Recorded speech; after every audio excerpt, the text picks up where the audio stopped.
So heading into the holidays, flu activity across the country possibly getting worse. 9 people, unfortunately, have died at this point, and more than 500 have been hospitalized so far this flu season. It's been particularly bad for kids, with new data showing a significant increase in the number admitted to hospital compared to recent years. Isaac Bogoch is an infectious disease specialist at Toronto General Hospital. He joins me this morning. Thanks so much for being here, doctor. Thanks for having me. So why are we seeing an increase in pediatric hospitalizations? Yeah, it's hard to know if that's a real phenomenon or if that's just, a few early cases that are really unfortunately severe. And, it's really too soon to tell if that is going to pan out. So by the end of the flu season, when we're in late February and early March, we'll probably know if it really was more severe in kids or not. Hopefully it isn't, but it is a little bit soon to say if that's going to pan out over the course of the flu season. And I think that's what's surprising to a lot of people. You say too soon to say, because flu season really isn't just confined to the fall or early winter. It goes all the way until spring. Absolutely. In fact, we start to see flu season ramp up we started to see cases in November, and of course it ramps up in December, January, and it starts to scale back in February, but it can go into March and even in early April as well. Okay, so if your child is sick, when should you be taking them to the hospital? Well, a few things to watch out for. Obviously, if people are having difficulty breathing, that's a major problem, and they should be checked out rather urgently.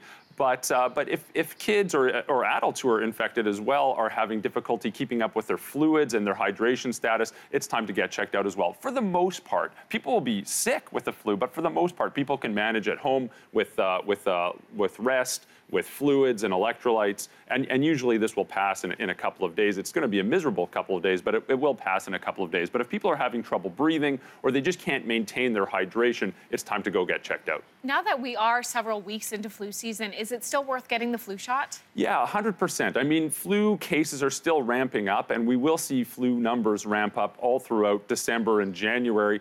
And they start to peak in late January, early February, so it's certainly not too late to get the flu shot. From the time you get the shot to the time you're given that protection against the flu, it usually takes about 10 to 14 days. It is definitely not too early to get the flu shot. On top of that, say you're watching this right now and you go, okay, we're going to go get our flu shot today. In that lull time before you have the immunity, what else can you do? Is there anything? Yeah, absolutely. I mean, there's a few things we can do. So number one, obviously, the flu shot. We know it's not perfect, but it's pretty good. And this year, it actually seems to be really good at protecting against the flu. So that's number one. And anyone can get the flu shot. If you're over 6 months of age, you can get the flu shot. Number two, wash your hands. Hand hygiene is so important. And, we have to realize we're touching keyboards, doorknobs, elevator buttons, and the flu can stick to surfaces, so good hand hygiene. And the third thing is stay at home. If you're sick, don't go to work, don't go to school, stay at home, and don't infect everybody else. So that's sort of the trifecta of flu season. Get the shot, wash your hands, stay at home if you're sick. And then how do you tell the difference if it is the flu or if it's just a cold? That's a good question. I mean, it's often, sometimes it can be challenging, but people have to remember that the flu is really a severe viral infection.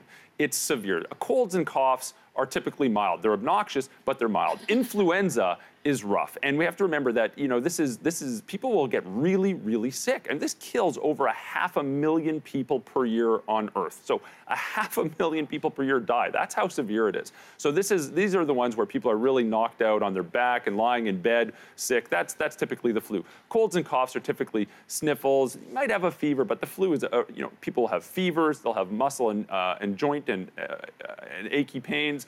And there'll be a profound fatigue. People will have a lot of challenges going through their day-to-day life with this. Yeah, you're not going to miss it if you have the flu, No. That's for sure. Dr. Bogoch, thank you so much. Thanks for having me here.